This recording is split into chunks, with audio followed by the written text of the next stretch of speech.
Martine, je suis née au Creusot en 1953 et j'habite le quartier Foch.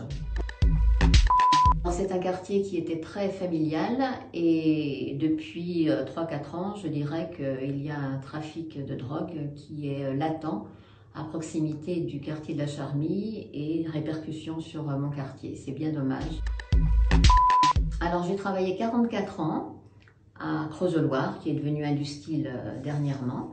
La sidérurgie, c'est le nerf de la guerre au Creusot et ça a impliqué énormément d'embauches et d'emplois sur les sites qu'on connaît. En 1984, on a vécu au Creusot, et tous les Creusotins doivent s'en souvenir, une catastrophe. Je peux dire que c'était une catastrophe, car en fait, l'usine, qui s'appelait Creusot-Loire donc à l'époque, a été vendue pour un franc symbolique.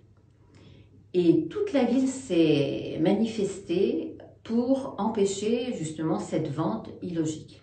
On s'est retrouvés tous dans la rue pour sauver cette entreprise, que ce soit les commerçants qui avaient fermé carrément leur commerce, que ce soit à l'intérieur de l'usine, les ouvriers comme les cadres, qui ont fait tout ce qu'il fallait pour prouver que notre entreprise, notre société avait une pérennité au Creusot.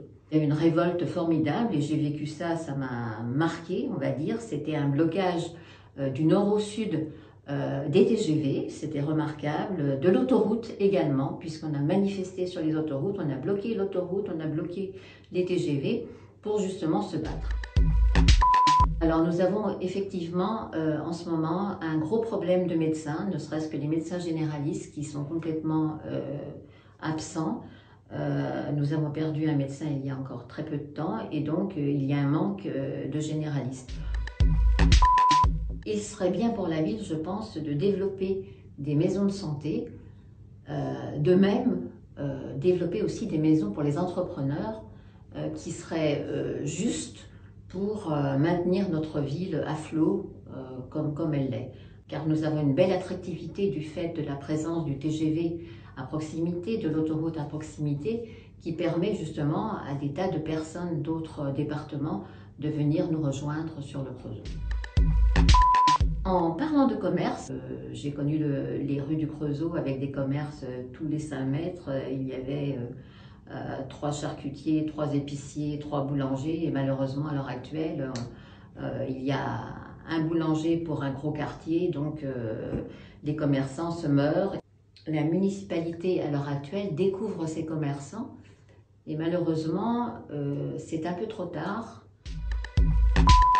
Il y a énormément de maisons et d'appartements au Creusot, mais qui sont malheureusement dans un état très vétuste et qui devraient être, à mon avis, repris, voire même aider peut-être les propriétaires à remettre ces immeubles en valeur. L'idée, c'est de dire qu'il y a tellement d'appartements et de maisons qui sont en délabrement et qu'il faudrait, et de belles maisons, c'est-à-dire c'est un patrimoine qui est très intéressant, mais qui a été à l'abandon parce qu'on a proposé à l'extérieur d'autres choix d'habitation. Et à ce moment-là, on laisse périr tout le centre-ville et tous les beaux immeubles qui y figurent. Donc je pense qu'il faudrait trouver des moyens financiers pour que chacun puisse reprendre ses habitats et les revaloriser. Pour moi, j'ai pour ainsi dire 4 priorités dans le prochain mandat. J'ai la médecine pour avoir des médecins qui nous manquent énormément, la sécurité car on ne peut plus vivre dans une ville qui est minée par le trafic de drogue. Alors, contrairement aux apparences, le trafic, je pense, a été dévié sur d'autres quartiers du Creusot. En l'occurrence, la Charmille qui est bien impactée. Je pense que d'autres quartiers sont impactés et c'est malheureux de le voir parce que le trafic se fait aux yeux de tout le monde et on ne fait rien et c'est bien dommage. Je pense qu'il faut qu'il y ait plus de police parce que la police n'est pas visible aujourd'hui. Il faut mettre dans tous les quartiers des passages à pied, évidemment, de policiers qui vont permettre de sécuriser les rues, les quartiers, les commerces. Et la 3e priorité que j'aurais, c'est aider le commerce car il en a besoin, et restructurer tout ce qui peut être restructuré en commerce central. Et la quatrième, repenser à l'immobilier du Creusot qui perd de sa valeur par rapport à la vétusté de ces immeubles. Il faut du changement. Je pense que Charles Landre est là justement pour ce changement, qu'il aura l'aptitude, et il l'a, ça j'en suis persuadée, de trouver de bonnes idées pour notre ville.